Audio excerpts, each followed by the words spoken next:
In 1734, during the reign of the Neath period ruler Shahu, a group of Tartars rebelled against him. Most of them were Peshwas and they formed an alliance with the Nizam of Hyderabad to overthrow Shah Jahan. However, Shah Jahan's minister, Balaji Vishwanath, who would later become the first Peshwa in history, managed to defeat the rebels and establish Shahu's authority over the Maratha kingdom once again. However, this would cost a lot of money and manpower. To compensate for this loss, Shahu decided to attack the Portuguese and loot their coastal settlements. This marked the beginning of the Anglo-Maratha War, which lasted for almost 3 decades from 1736 to 1761. It was fought between the Marathas and the British East India Company. The war can be divided into 3 phases. The initial Maratha victories under the reign of Shahu and Balaji, the British resurgence under Robert Clive, and the Anglo-Mysore War. During the first phase of the war, the Marathas achieved some notable victories against the Portuguese and the British. In 1739, the Marathas captured the Portuguese city of Bassein, which was a significant victory for them as it opened up access to trade with China. They also attacked other Portuguese settlements, such as Mumbai, but failed to capture them. In 1740, the Nizam of Hyderabad, who had previously allied with the Marathas, invaded Bengal. This posed a threat to the British, who were concerned that if the Nizam captured the entire province, it would cut off their supply line to their garrisons at Madras and Bombay. To prevent this, the British sent a force under the command of Captain James Achilles and Major Killick to assist the Marathas in repelling the Nizam's invasion. This proved to be a wise decision, as the Marathas were able to defeat the Nizam and drive him back to Hyderabad.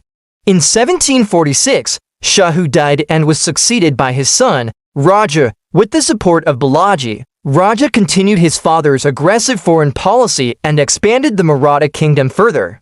He also appointed Balaji as his prime minister, giving him the title of Peshwa. The Peshwa's responsibilities included managing the kingdom's finances, raising an army, and overseeing the civil and military administration.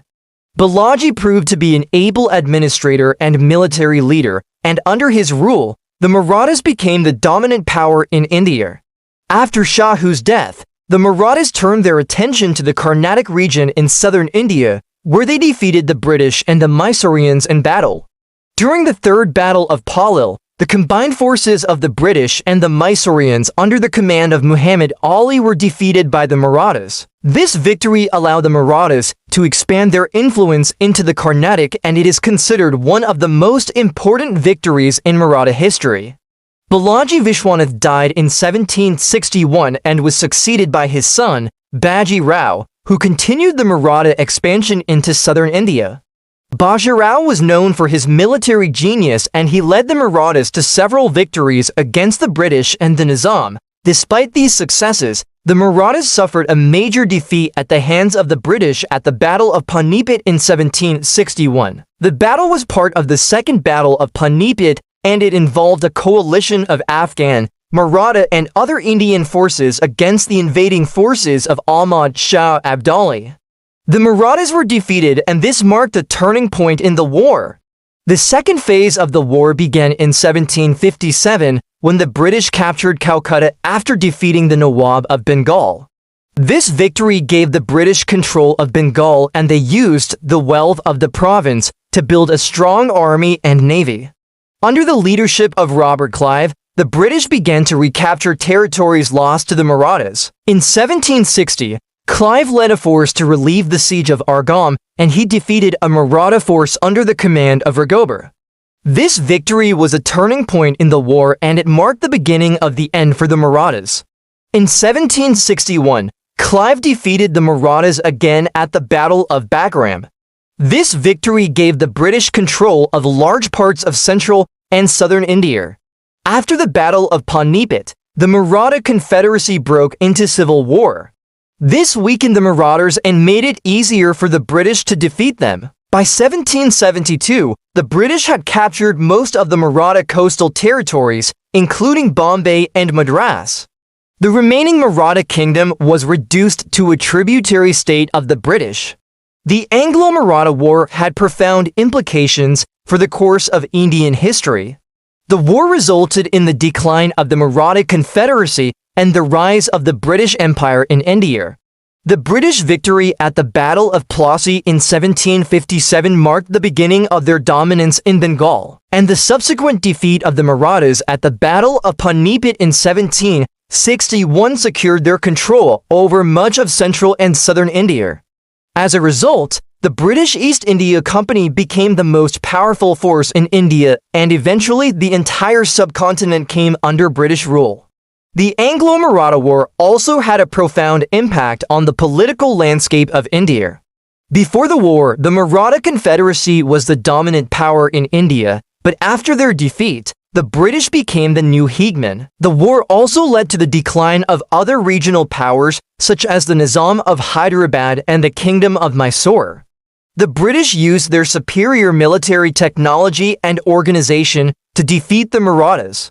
Their victory at Panipat was due in part to the use of artillery, and their control of Bengal gave them access to the resources needed to build a strong army and navy.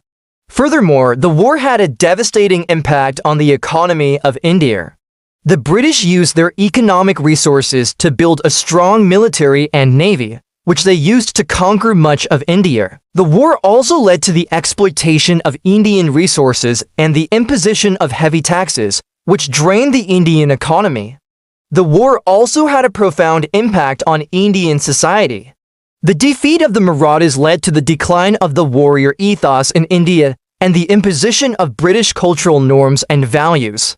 The war also led to the rise of new social classes, such as the British elite and the Indian middle class. Despite the negative impacts of the Anglo-Maratha War, there were some positive outcomes. The war led to the introduction of new technologies and ideas to India, such as European weapons and administrative systems. These innovations helped to modernize Indian society and economy to some extent. Furthermore, the war led to the emergence of new leaders and institutions that would later play a significant role in the Indian independence movement. Despite the negative consequences, the Anglo-Maratha War was a pivotal moment in Indian history that shaped the course of the subcontinent's future. Now let us discuss the reasons behind the Maratha defeat. First, internal conflicts. After the death of Shahu, the Maratha Confederacy was plagued by internal conflicts and rivalries among the various factions. This lack of unity made it difficult for the Marathas to effectively resist the British. Secondly, the Battle of Panipat was a turning point in the war. The Maratha army was defeated by the Afghans, which resulted in the death or capture of many Maratha leaders and troops. This defeat weakened the Marathas and made it easier for the British to defeat them. Moreover, lack of strong leadership after Balaji's death. After Balaji's death, the Marathas did not have a strong central government to effectively lead them in the war. This lack of strong leadership contributed to their eventual defeat. Fourthly, British alliances with local rulers. The British were able to secure alliances with some local rulers who were rivals of the Marathas, such as the Nizam of Hyderabad and the Kingdom of Mysore. These alliances gave the British an advantage over the Marathas and helped them to defeat them. Finally, superior British military technology and organization. The British had access to superior military technology and were better organized than the Marathas. This was due in part to their control of the rich province of Bengal, which gave them the resources to build a strong army and navy. Their victory at the Battle of Plassey in 1757, which gave them control of Bengal, was a key factor in their eventual victory over the Marathas. In conclusion, the Anglo-Maratha War was a significant event in Indian history that resulted in the decline of the Maratha Confederacy and the rise of the British Empire in India. The war had profound political, economic, and social impacts on India and the region. While there were some positive outcomes, such as the introduction of new technologies and ideas, the negative consequences outweighed the positive ones. The war led to the exploitation of Indian resources, the imposition of heavy taxes, and the decline of Indian society and culture. Despite the defeat, The Marathas left a lasting legacy on Indian history, and their contribution to Indian freedom and identity should not be forgotten. What do you think about the Anglo-Maratha War? Let me know in the comments section below. If you enjoyed this video, please hit the like button and share it with your friends. Don't forget to subscribe for more amazing videos. Thank you for watching. In today's video, we are going to take a look at 3 battles of the First Anglo-Maratha War. This war was fought between the British East India Company and the Maratha Empire from 1775 to 1782. The war is often considered a conflict between 2 superpowers of their time, both being formidable opponents. So let's jump right into it with the battle that kicked off the war. The first battle we're going to discuss is the Battle of Pune, which took place in 1775. Prior to the war, the Marathas had raided into Bengal and acquired a lot of loot. With this newfound wealth, they hired several thousand new soldiers to bolster their forces.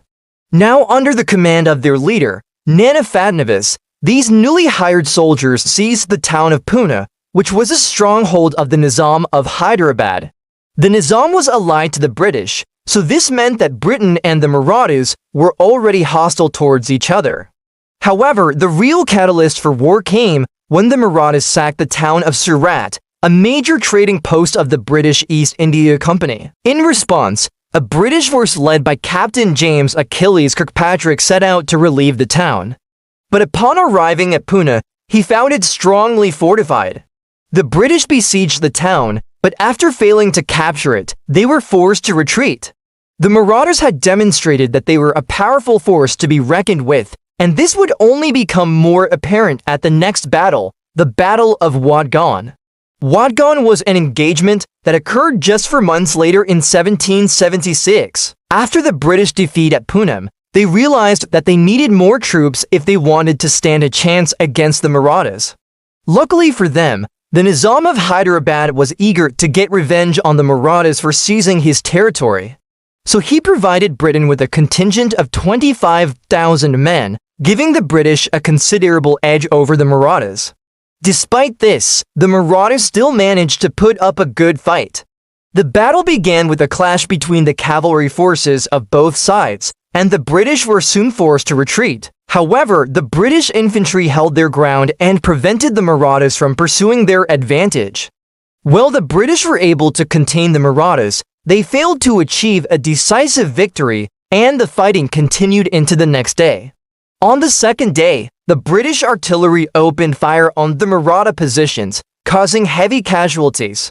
However, once again, the Marathas were able to hold their ground and the British were unable to achieve a decisive victory. Ultimately, the battle ended in a stalemate, and the Marathas were able to retain possession of the territory they had seized earlier.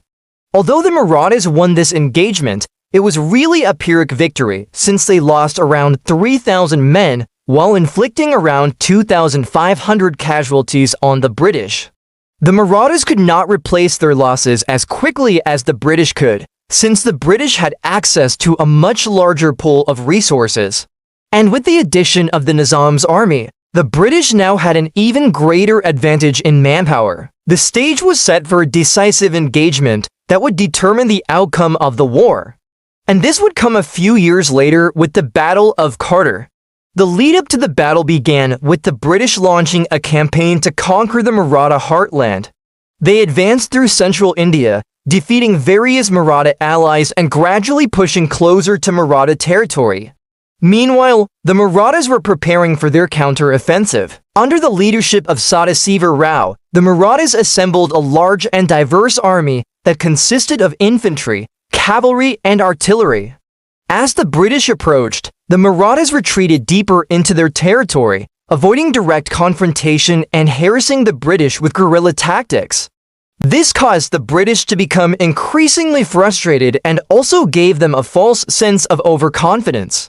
They believed that the Marathas were on the run and that it was only a matter of time before they could crush the remaining Maratha forces. However, the Marathas were biding their time, waiting for the opportunity to strike back. The opportunity came when the British commander, Lord Lake, decided to take a detour to capture the fortress of Gwalior. This proved to be a costly mistake. The fortress was heavily fortified and defended by a small but determined garrison of Maratha soldiers. Instead of continuing on to their original objective, Lord Lake became preoccupied with the siege of Gwalior. He spent several months trying to capture the fortress, during which time the Marathas regrouped and prepared for a counter-offensive. Eventually, the British were successful in capturing Gwalior, but this victory was short-lived. On November 18, 1790, the Marathas attacked the British camp at Carter. The Maratha army was well organized and disciplined, and they launched a surprise attack that caught the British off guard. The battle was fought into distinct phases. The first phase involved a clash between the Maratha cavalry and the British horse artillery. The Marathas used their cavalry to charge into the British lines, while the British responded with cannon fire from their horse artillery.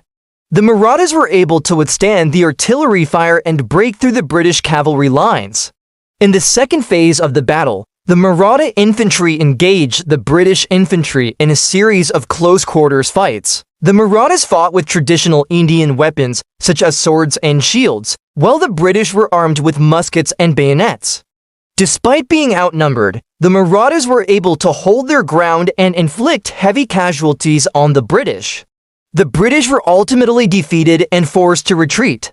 The battle was a decisive victory for the Marathas, and it demonstrated the strength and capabilities of the Maratha army. It also marked a turning point in the war, as the Marathas were able to push the British back from Maratha territory and force them to abandon their campaign to conquer the Maratha heartland. While the Marathas were victorious, their army was severely depleted from the fighting. Their numbers were down to 15,000 men, and they urgently needed more reinforcements. However, they did not get any reinforcements because the monsoon season had begun.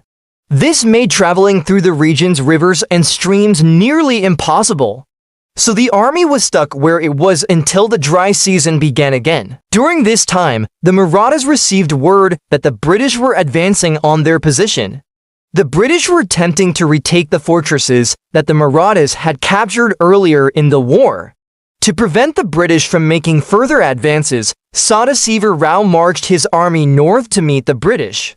The British were led by Major General Sir George Burleigh, who had been sent to relieve the siege of Gwalior. Burleigh had a force of about 40,000 men, which was nearly twice the size of Sadasiva Rao's force. Despite being outnumbered, Sadasiva Rao's army was confident after their recent victory at Carter. They knew that the British were vulnerable to surprise attacks, and they were determined to catch the British off guard. The battle began with the British artillery opening fire on the Maratha positions.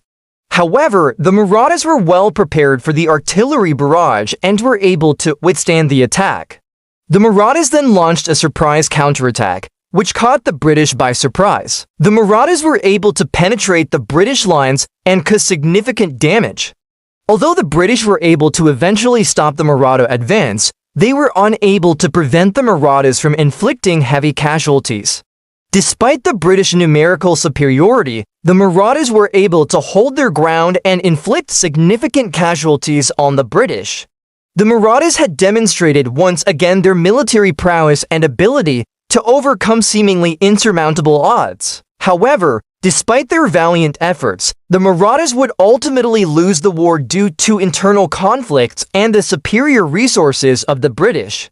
Nevertheless, the battles of Hurdwar and Carter remain as a testament to the strength and tenacity of the Maratha Empire and its soldiers. Thank you guys so much for watching. Be sure to hit that like button and subscribe if you want to see more videos like this. Thanks. The year is 1761 and the location is Panipat in northern India. The armies are ready to do battle, one side led by the Afghans, the other by the Marathas. The prize is all of northern India, and when the dust settles, it's clear that one empire has risen to power while another has fallen. But how exactly did the Third Battle of Panipat change the course of Indian history? Hello and welcome. Today we'll find out. The Third Battle of Panipat was fought between the Maratha Empire and the invading forces of Ahmed Shah Abdali, who was the king of Afghanistan at the time.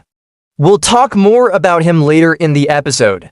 The battle took place on January 14, 1761, near the old city of Panipat in the state of Haryana in India. Now, before we get into the battle itself, we need to understand why the two sides were fighting. In the early 18th century, the Maratha Empire was a rising power in India. They were known for their skilled cavalry and infantry units, and they had been expanding their territory rapidly. Meanwhile, Ahmad Shah Abdali and his Afghan forces were located to the northwest in what is now Afghanistan. He wanted to expand his own territory and also to check the growing power of the Marathas. Additionally, Abdali was trying to re-establish the old Mughal Empire's dominance in northern India. Both sides wanted to control the rich agricultural lands around Panipat, which was a strategic point on the trade routes between India and Central Asia, so both sides had good reasons to fight the battle. As for how the two sides ended up facing off against each other, let's start from the beginning. In 1757, the British East India Company defeated the Nawab of Bengal at the Battle of Plassey. After this victory, the company began to expand its influence in India and soon came into conflict with the Marathas. The Marathas, however, were too powerful for the British to take on directly. So the company formed an alliance with Ahmad Shah Abdali, who was also expanding his own empire in Afghanistan. The British hoped that Abdali would check the Maratha expansion and prevent them from threatening British interests in India. In 1759, Abdali invaded India with a large army. He reached Panipat in 1760 and made it his base.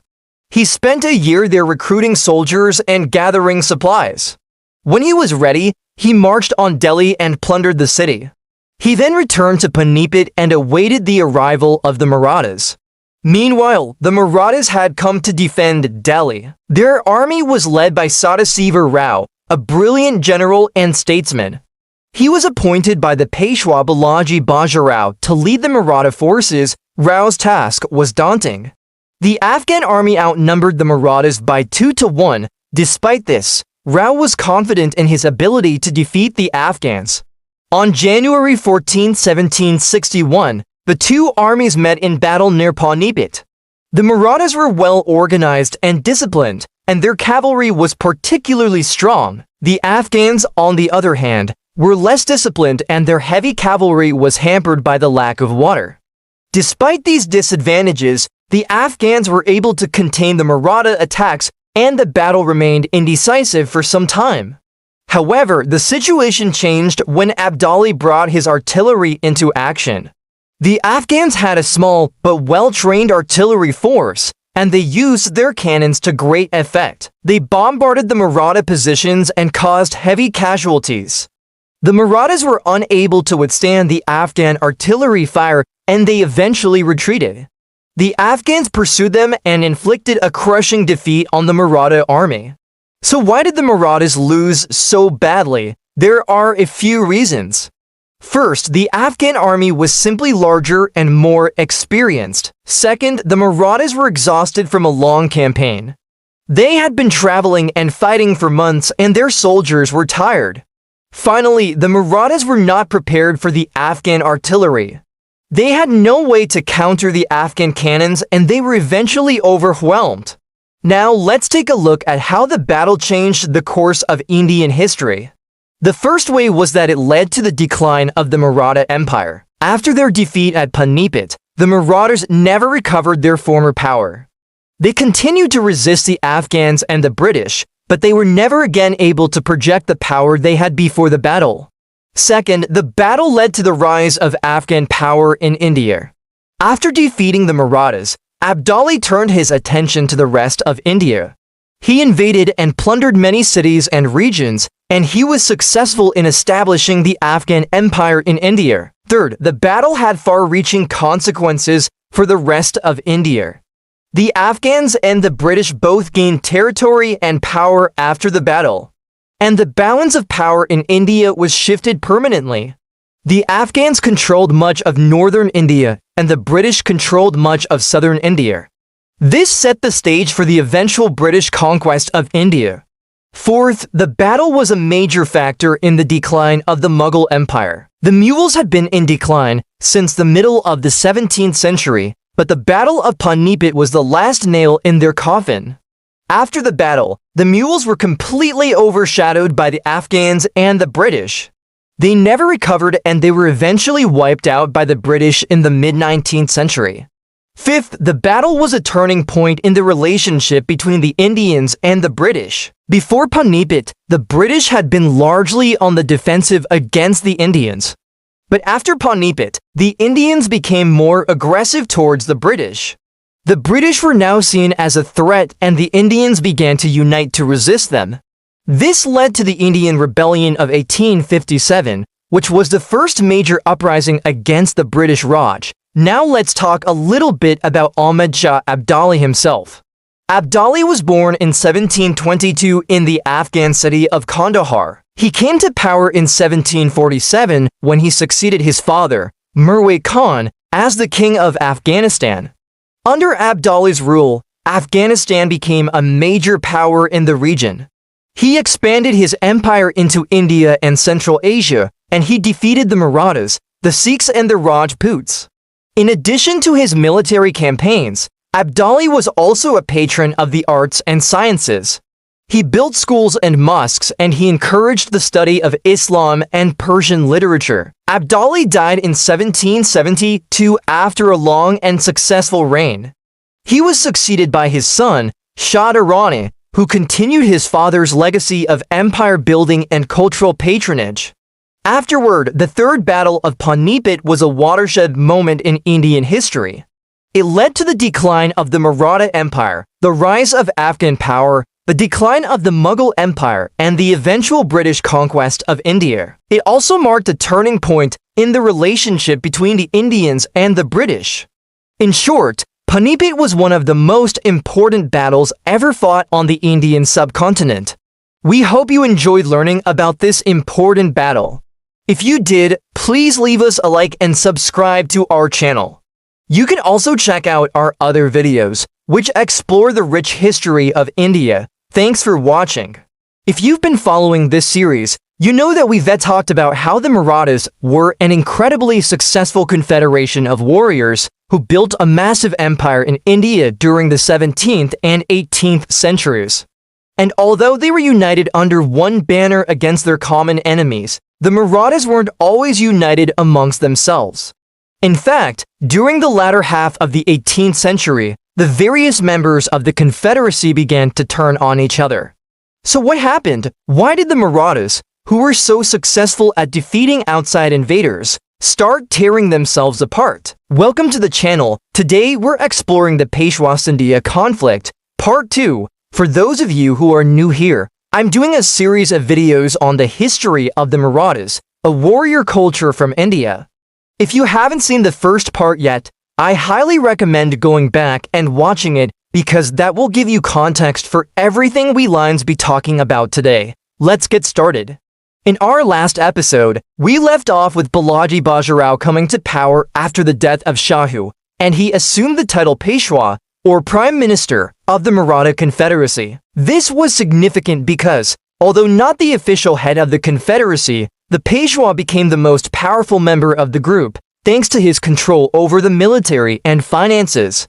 And while the previous Peshwas were content to stay out of the day-to-day affairs of the Maratha kingdom, Balaji decided to take a more active role in governing the lands directly under Maratha rule, essentially turning the Confederacy into a monarchy, with himself as the king. To no surprise, other members of the Confederacy didn't appreciate him stepping out of line, and there was open conflict between the Peshwa and two of the most powerful Sardars, or chieftains of the Confederacy, the Scindias and the Holkars. The Scindia and Holkar disputes trace their origins back to the time of Shahu, when he granted territories to his Sardars after conquering them from the Mughals. The Scindia and Holkar territories were right next to each other, and both groups had claims to the same lands, which caused frequent border conflicts between them. Shahu eventually grew tired of these constant squabbles and, in a brilliant display of political acumen, appointed one of his Sardars, Balaji Vishwanath, to be the Peshwa, or Prime Minister of the Maratha Confederacy, hoping that his position would prevent the other Sardars from starting conflicts. But after Shah Jahan's death, Balaji Bajirao took the title for himself and became increasingly autocratic, ignoring the rights of the other Sardars. When Balaji Bajirao came to power, he made every effort to consolidate his authority, beginning with the most powerful of the Sardars, the Shind and Holkar families. Both families had legitimate grievances against the Peshwa, but they chose to address them in very different ways. The Holkars, led by Malhar Rao, preferred diplomacy and negotiation to resolve their differences with the Peshwa. They argued that the Peshwa had seized too much power for himself and was ignoring the rights of the other Sardars, and they demanded a greater voice in the Confederacy's affairs. However, Malhar Rao was a reasonable man and knew that he couldn't defeat the Peshwa in war. So he chose to negotiate, hoping to come to a peaceful resolution to the dispute. The Shinds, on the other hand, were hot-headed and aggressive and refused to listen to reason. Under the leadership of their commander, Ranoji Shind, they believed that only force could stop the Peshwa's tyranny and spent years preparing for war. This gave the Peshwa time to prepare for their inevitable attack, and when it came, he was ready for them. Ranoji and his son Shivaji, along with a few allies, rebelled against the Peshwa, seizing the holy city of Kashi in an attempt to rally support for their cause. But their plan failed when the other Sardars refused to join them. With their allies, the Scindia and Holkar forces were defeated decisively at the Battle of Kamargan. Ranbhai Jay, the Scindia leader, was killed and his army was scattered. This victory made Balaji Bajirao the most powerful Maratha, but it also isolated him from the other Sardars, who saw him as a threat to their way of life. He attempted to bring them back into the fold by offering them land and titles, but they refused, choosing instead to remain independent. This marked the end of any hope for a unified Maratha Empire. Instead, the Marathas devolved into a loose confederation ruled by rival chieftains. After securing his dominance over the rest of the Maratha Empire, Balaji Bajirao turned his attention to expanding it, launching repeated invasions into central India to conquer new territory. His campaigns of conquest proved very successful. Most of central India was brought under the sway of the Maratha Confederacy, but these victories came at a price. The constant warfare drained the Maratha treasury and angered the local rulers, who hated the destructive power of the Maratha armies. Many of these rulers were Hindu and were horrified by the desecration of their temples and the killing of Brahmins. As a result, some rulers, like the Nizam of Hyderabad, chose to pay tribute to the Marathas rather than fight against them. While this policy was good politics, it was bad history because it caused a rift between the Marathas and the Muslim rulers of India that would last for generations. In total, Balaji Bajirao successfully expanded the Maratha domain into one of the largest empires in Indian history. He died in 1720, having successfully defended the empire from the Mughals and the Afghan invader Muhammad Shah Durrani and created a stable government in the wake of Shah Hua's death. However, his successors were not so capable. After his death, the Peshwa title passed to his son, Bajirao Balal, who was lazy, gluttonous, and unpopular with the Maratha nobility. Bajirao Balal disliked the hard work required to keep the empire running and spent most of his time drinking and carousing. He appointed his own relatives to positions of power, regardless of their ability to do the job, which alienated many of the loyal Marathas who served under Balaji Bajirao. One of these men was the able and ambitious Sadasiva Rao, who was passed over for promotion in favor of Bajirao Balal's incompetent brother, Krishna Rao. This sparked a rebellion, which Sadasiva Rao quickly put down, executing Krishna Rao and forcing Bajirao Balal to flee to the Holkar territory for protection. With the Shind and Holkar families now hostile towards him, Bajirao Balal was forced to flee to the Nizam of Hyderabad for protection. There he lived out the rest of his life in luxury, completely cut off from his former home. Meanwhile, Sadasiva Rao assumed the title of Peshwa and set about undoing the damage done to the Maratha Confederacy by Bajirao Balal. He spent his time touring the empire, meeting with nobles and reasserting the authority of the central government over the unruly Sartars. Unfortunately, Sadasiva Rao was only able to serve one term as Peshwa before he was forced to flee for his life. The Maratha army was in the midst of a campaign against the Afghan ruler Ahmad Shah Abdali when news arrived that the Nizam of Hyderabad had invaded Maratha territory. Sadasiva Rao immediately set about defending his homeland, leaving the war against Ahmad Shah unfinished. He raised an army and marched to meet the Nizam on the battlefield. The two armies met at the Battle of Bhopal, where Sadasiva Rao and the Marathas were decisively defeated. He barely managed to escape with his life, fleeing to the hills of Rajasthan, where he died soon after. The defeat at Bhopal had serious consequences for the Marathas. The Nizam advanced deep into Maratha territory, capturing the cities of Aurangabad and Jalgaon. He even sacked the city of Satara, where the widow of Shahu and her son, the rightful heir to the throne, lived. Only the timely arrival of the Maratha general, Rigoji Bansal, saved them from execution at the hands of the Nizam. Rigoji was a brilliant commander and defeated the Nizam's army in battle, forcing him to retreat back to Hyderabad. With the Nizam driven back, Rigoji turned his attention to pacifying the rest of the Maratha Confederacy. He sent his cavalry sweeping through central India, crushing rebellions and restoring order to the empire. However, this victory turned out to be his last. Soon after, he suffered a debilitating stroke which paralyzed him. He survived another 6 years, but was unable to participate in any military campaigns. During this time, the Afghan emperor, Shah Durrani, invaded India once again, easily defeating the weakened Maratha army and sacking the city of Surat. By the end of the 18th century, the Maratha Confederacy was in sharp decline. The Peshwa held little real power, and the ambitious Sartars carved their own territories out of the empire, chasing their own interests independently of each other. It seemed the dream of a unified Hindu empire was dead, but that's not where the story ends. Join me next time when we explore how the Marathas, despite being divided amongst themselves, managed to defeat the Afghans and create a second Hindu empire in India. Thanks for watching. If you enjoyed this episode, please leave a like and subscribe so you never miss an episode. Special thanks to my patrons for your continued support. You guys make it possible for me to bring these videos to everyone for free. I couldn't do this without you.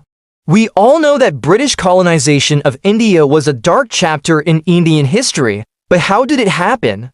How did this island nation 6,000 miles away from India manage to conquer and rule over it? To answer that, we need to go back in time. In the year 1611, Queen Elizabeth I of England granted a royal charter to the British East India Company, which gave them the right to trade in Asia. This company would soon establish trading posts in India, and its first factory, which is what they called their trading post, was set up in Surat. The establishment of this company marked the beginning of British interest in India. However, there was one problem. At the time, India was ruled by various independent kingdoms and empires, such as the Mughal Empire, the Kingdom of Mysore, and many others. So how exactly did the British manage to get control of this subcontinent? Well, to answer that, let's see what the British were getting into. India was a land full of riches. The East India Company was mainly interested in three things: spices, cotton, and silk. These were valuable commodities in Europe at the time, and the company wanted to control their supply. Moreover, European powers knew that whoever controlled India would become very rich and powerful. This is because of something called the spice trade. Now, if you don't know about the spice trade, it was basically a trade of Asian spices to Europe, and it started way back in the 9th century when Arab traders started shipping spices like cinnamon, nutmeg, and cloves to Europe. But then when the Mongols destroyed the Silk Road, the land route between Europe and Asia was cut off, and this led to the Europeans searching for a sea route to Asia. When they finally found it, they also found that these Asian spices were extremely valuable in their home countries. For example, pepper was used to preserve meat and fish, and it was so valuable that it was even used as currency. And then there was cinnamon, which was used in medicines and also to cover up bad smells. In fact, the demand for cinnamon was so high that people even tried to grow it in their own countries. But since it only grew in tropical climates, they had to import it. And this is why controlling India, which was full of spices, was so important. However, another problem that the British faced was that other European powers were also trying to gain control of India. For example, the Portuguese had established settlements on the west coast of India, and the Dutch were also trying to gain a foothold here. So the British had to fight hard to establish their dominance. In fact, the British fought 3 Anglo-Portuguese wars with the Portuguese and several Anglo-Dutch wars with the Dutch just to get control of India. But in the end, they won and established dominance over most of the country. Now there are 2 ways in which they achieved this. First was through military force and second was through diplomacy. Let's talk about military force. One of the biggest victories of the British East India Company was the Battle of Plassey in 1757. This battle took place between the British and the Nawab of Bengal, and it was a decisive victory for the British. It was not only a military victory, but it also showed the weakness of the Indian rulers. You see, one of the main reasons why the British won this battle was because of the treachery of some Indian princes. For example, Mir Jafar, who was the commander of the Nawab's army, switched sides and joined the British during the battle. This betrayal was one of the main factors in the defeat of the Nawab. After this battle, the British started to take over territories in India, and by 1803, they had taken over most of the northern and central regions. They also defeated the Marathas and established their dominance over the western coast. But their main objective was still to conquer the southern parts of India. By the mid-19th century, the British had established military bases all over the southern peninsula. But there was one ruler who was giving them a tough time. Tipu Sultan, the ruler of Mysore, was a thorn in the side of the British, and he kept attacking their settlements. In fact, he even invaded neighboring Travancore, which was ruled by the British. So the British decided to put an end to this once and for all. They formed a coalition with other local rulers and attacked Mysore. This led to the Anglo-Maratha Wars. The first Anglo-Maratha War ended in a stalemate, but the second Anglo-Maratha War was more decisive. In this war, Tipu Sultan was killed and his kingdom was divided among the British and other local rulers. With this, the British got control of important port cities like Mangalore and Talakere, and thus they had successfully conquered the entire Indian subcontinent. But there's another important question that needs to be answered. If the British had established settlements and were engaged in battles, why didn't the locals revolt against them? Well, the answer to this lies in the second way in which the British expanded, through diplomacy. You see, the British knew that they could not rule over India without the help of the locals. So they made alliances with various kingdoms and also bought out some of the others. For example, in 1765, the Mughal Emperor Shah Alam II granted them the right to collect taxes in Bengal, Bihar, and Orissa. This was a huge financial boost for the company, and it also gave them a lot of power in the region. Similarly, they also made alliances with some Rajput and Maratha rulers. But perhaps the most important alliance they made was with the Sikhs after the Anglo-Sikh Wars. After defeating the Sikhs, the British made them a subsidiary alliance, which meant that they had to maintain a small army to assist the British in case of a war. In return, the British promised to protect the Sikh kingdom. This policy of divide and rule proved to be very successful for the British. Not only did they manage to conquer the entire subcontinent, but they also ruled over it for more than 200 years. Furthermore, the British also played one community against the other. For example, the British favored the Rajputs over the Muslims and the Hindus. This created a divide between the communities, and it made it easier for the British to rule over them. Besides this, they also exploited the caste system to their advantage. You see, the lower castes were not allowed to enter the temples, and the higher castes were exploiting the lower castes. So the British came up with a new system where they appointed lower caste Indians to government jobs. This created a lot of resentment among the upper castes, and it further divided the society. The second way in which the British managed to expand was through their superior technology. The British had advanced weaponry, including guns and cannons, which they used to great effect. For example, they used their superior firepower to defeat the Indian armies. Additionally, they also had a well-disciplined army, which was another factor in their success. The British soldiers were well-trained and they followed orders without question.